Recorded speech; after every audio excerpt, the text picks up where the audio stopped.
Olá, eu sou o professor Guilherme Guaral, da Rede Estadual de Ensino do Estado do Rio de Janeiro. E vamos trabalhar essa videoaula de História para o ensino médio, curso normal, primeira série, no seu primeiro bimestre. Os temas que iremos abordar são as características do campo da história e do ser humano como sujeito da história, e o sistema colonial que foi vigente nas Américas do século XVI ao século XIX. Então, vamos começar. Você já se perguntou quem escreve a história? Você acha que ela é uma ciência neutra, que existe apenas uma visão sobre os fatos históricos? E quem são os personagens da história? Quem são esses agentes? Bem, vamos tentar aqui responder essas perguntas e buscar compreender o que é a história. Em primeiro lugar, é preciso compreendermos que todos nós somos parte e agentes da história. Durante muito tempo, apenas os grandes personagens, reis, rainhas, generais, só eles apareciam nos livros didáticos. Atualmente, essa percepção tem se modificado e as pessoas comuns, como eu, como você, também passaram a ser vistas como sujeitos da história.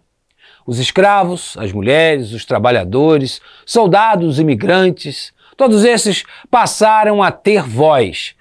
Isso quer dizer que todos nós temos um papel na história, na nossa cidade, no nosso estado, no nosso país. Através das suas ações, você está fazendo história. Mas quem, afinal, coloca essa história no papel, nos livros? Quem escreve sobre a história são os profissionais chamados de historiadores. Quando observamos um livro didático, ficamos pensando como são organizadas as informações históricas. O passado, como objeto de estudo, não está devidamente organizado e analisado em todas as suas dimensões.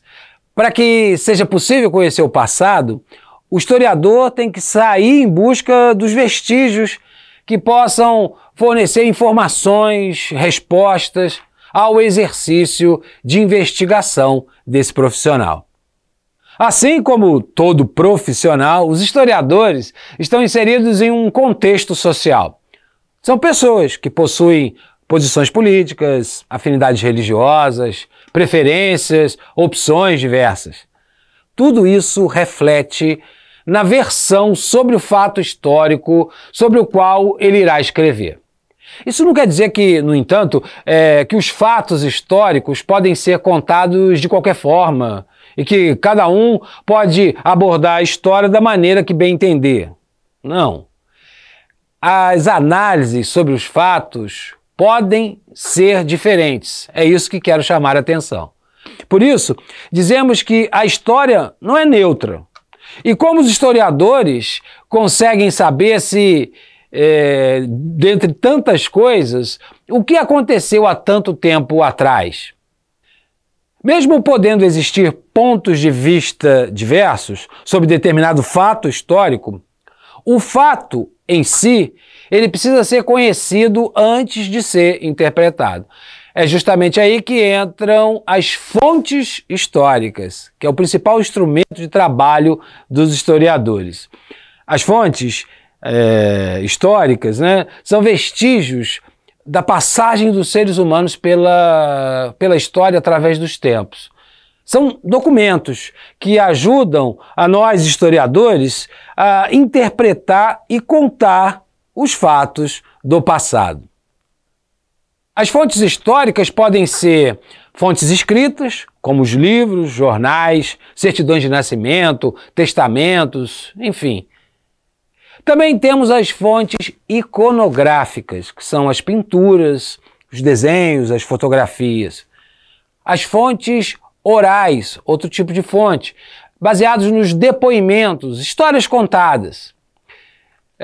As fontes também podem ser fontes materiais, que são vestígios de construções, instrumentos, utensílios, fósseis. O que são fósseis? São restos petrificados de animais e vegetais que encontramos em escavações arqueológicas. Durante muito tempo, as fontes escritas foram mais valorizadas que os outros tipos de fontes. Isso acontecia porque se acreditava que apenas as culturas letradas das elites eram dignas de atenção e confiança, assim, de ter a sua história narrada. No entanto, isso mudou. E atualmente os historiadores acreditam que todos os povos, grupos sociais, possuem suas formas próprias de transmissão e produção do conhecimento e que todos esses devem ser valorizados. Na África, por exemplo, muitos povos não conheciam a escrita antes do contato com os europeus. Esses povos, no entanto, transmitiam seu conhecimento através da oralidade, da contação de histórias. Desse jeito, dessa forma, as fontes orais são essenciais para compreender a história desses povos sem escrita. Com a Escola dos Análises, na França, na década de 30 do século passado, do século XX, outras fontes passaram a ser aceitas, como as músicas, os romances, fotos, filmes, poesias, roupas, moedas, objetos em geral. Com isso, observamos que determinados temas históricos tiveram a sua discussão renovada, ampliada e têm despertado grande interesse do público em geral, sobretudo a chamada história do cotidiano.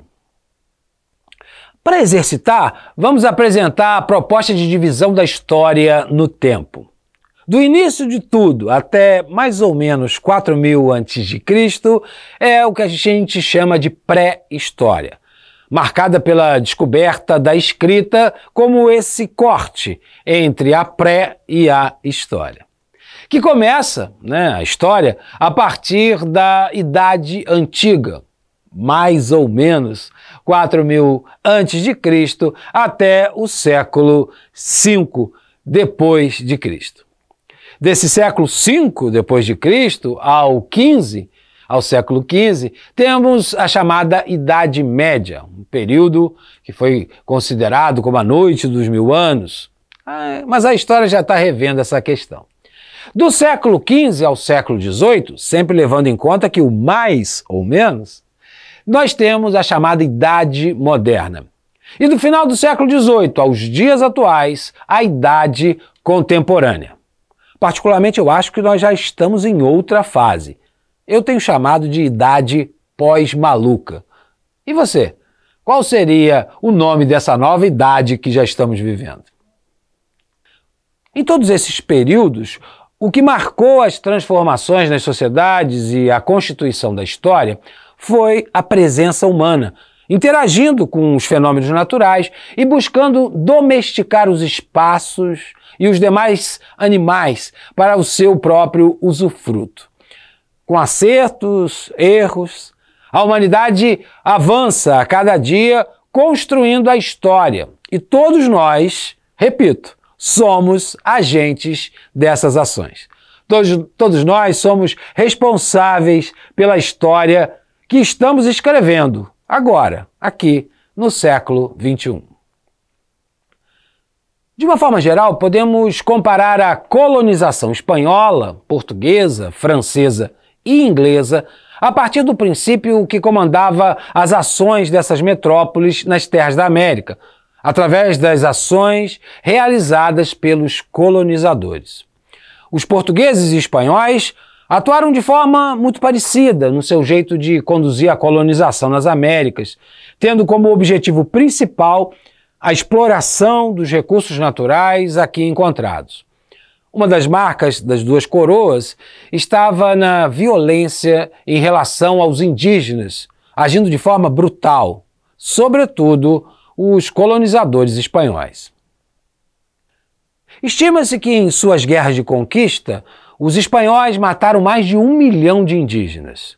Já a colonização inglesa foi dividida de duas formas. No norte das terras do atual Estados Unidos, se desenvolveram colônias de povoamento, onde pessoas partiam com o objetivo de construir uma nova vida com certa autonomia em relação à coroa inglesa.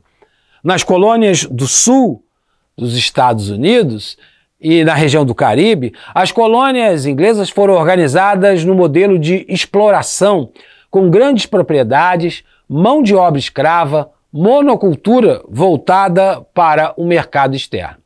Essa forma de produção foi denominada de plantation. Os franceses seguiram também esse modelo de exploração das riquezas naturais, com a utilização, preferencialmente, de mão de obra escrava. As formas de dominação dos europeus se deu no chamado tripé da colonização: a espada, o poderio bélico dos europeus, a peste, as doenças que dizimavam tribos inteiras, e a cruz, o processo de catequização das crianças e o esvaziamento da cultura nativa, facilitando assim a escravização. Os conquistadores estavam empenhados em encontrar riquezas e perceberam rapidamente que as terras dos astecas, incas e maias possuíam muitos metais preciosos que poderiam ser explorados, metais como o ouro e a prata. Os índios faziam a extração do metal num regime de trabalho compulsório chamado de mita, onde eles eram obrigados a trabalhar para os colonos espanhóis, mesmo não sendo considerados escravos. Após a conquista, os territórios dominados transformaram-se em colônias da Espanha.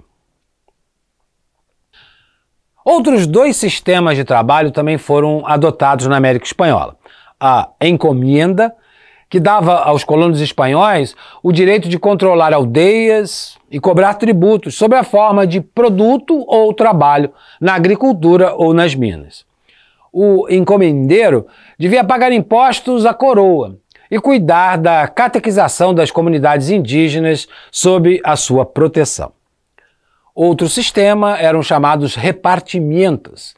Os colonos espanhóis encarregavam os chefes indígenas da seleção dos homens que fariam o trabalho temporário nas fazendas ou nas minas, sobretudo nas minas, que era a principal atividade para onde eram encaminhados esses nativos. Já nas Antilhas, ilhas da América Central, a mão de obra predominante era a de escravos africanos, onde trabalhavam no cultivo da cana-de-açúcar. A relação entre a metrópole, país que coloniza, e a colônia, região ocupada, foi marcada pelo chamado Pacto Colonial, que buscava garantir para os colonizadores o direito de exclusividade, ou seja, o monopólio sobre o comércio, evitando assim a disputa de mercado com outras nações. De acordo com o Pacto Colonial, as colônias só poderiam comprar e vender produtos para a sua metrópole, e a sua produção deveria ser organizada de modo a gerar lucro e riqueza para os colonizadores.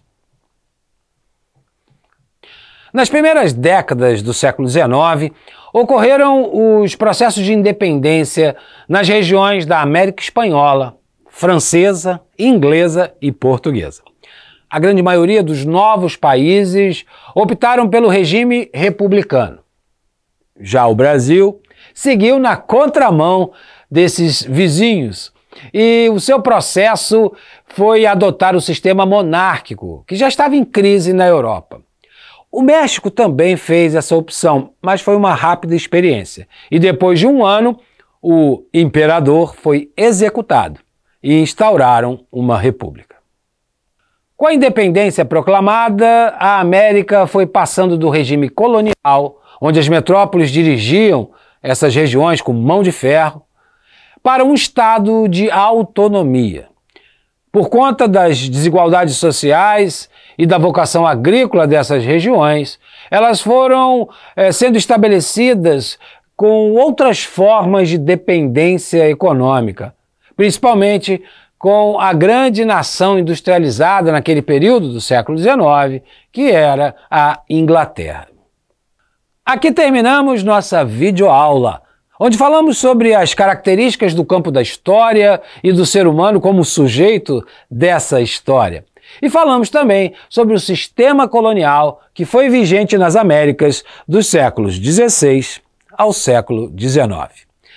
Nossa conversa vai continuar na próxima videoaula. Até lá!